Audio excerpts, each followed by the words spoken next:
Hello and welcome back to Infinite Roleplay. I'm Nelson, and this is a video about sentience.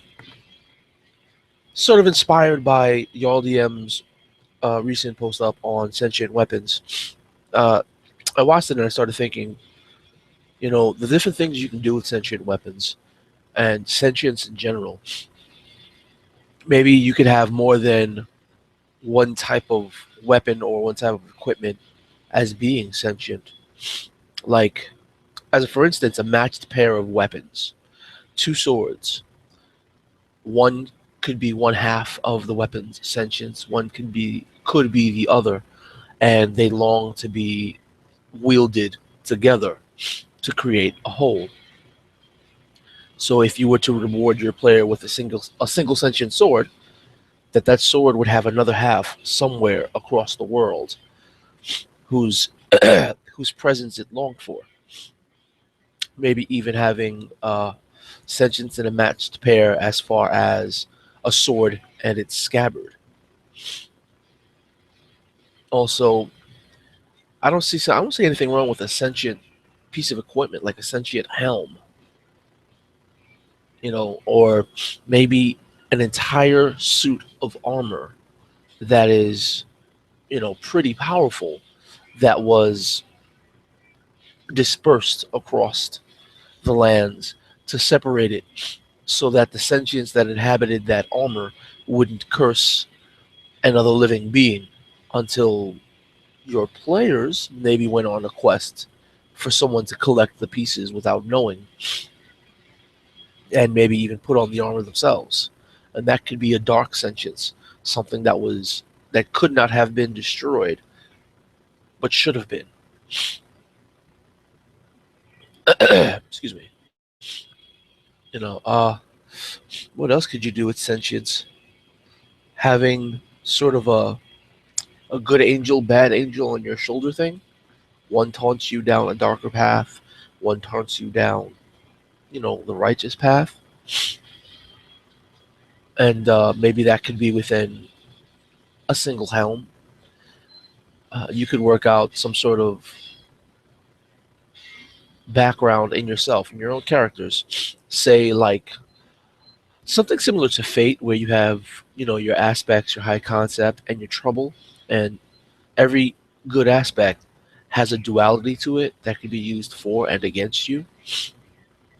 Have an item that your character wears that has a duality towards it, a good side and a bad side. And whatever side you give into, that side would help you in a specific way. Like, the dark side will help you kill, but it'll do so in a gruesome way. Bad things happen around you. People start taking damage around you. You know, the ground you walk on, the more you do the bad deeds that sentient helm requires you to do, the more dark of an aura, the more evil aura your character has. Maybe he starts getting hunted by paladins. Um, Maybe not. Maybe your character only does the light side of the helmet, and is a beacon of light, goodness.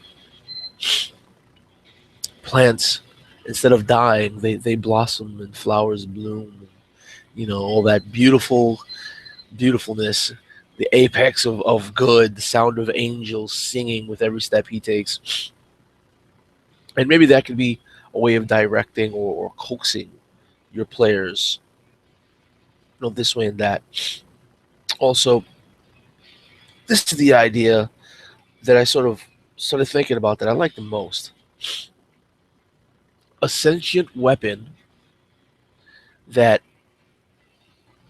is not necessarily sentient in and of itself. It's a magical weapon that steals the souls of the creatures that it kills. So, you as the wielder would have killed an enemy, and the sword would have absorbed its soul. Now, that enemy's soul, that enemy's consciousness, is inside that blade, trapped, waiting to fight through the other thousands of souls that that blade has collected over its lifetime, to have its sentience, its personality push through the rest. And the sword itself is a constant battle of consciousness. And maybe your player doesn't know that or doesn't know it yet. And you could use that in the back burners of, an extended campaign, not a one shot. Something like that would require multiple sessions to explore. But have the sword always, since the sword speaks to your player through its mind, have it always sort of take the same type of voice, the same sounding voice, but it's not always the same consciousness that drives that voice.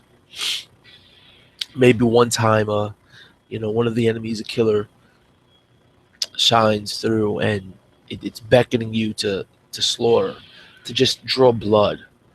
It needs to feel living blood on it, the the heartbeat of someone taken, the the pulse just washed away by its own power, and it just begs you to do so. It gives you empathic feelings. Maybe it changes your emotions. Maybe the sword was used by an evil being at one time to kill innocents, and you have innocents begging you to help other people at times. And the sword could come across as insane. It doesn't know what it wants, but using it as a plot device for its own self. Maybe there's a quest that you can give your players in time once they realize that that blade is sentient because it's been collecting souls, that they could undertake to release the souls in that sword. just just a thought. Anyway, I've been Nelson, and this is Infinite Roleplay. Hopefully, you guys get inspired to have a few wacky ideas of your own and share it with us. Until then, peace.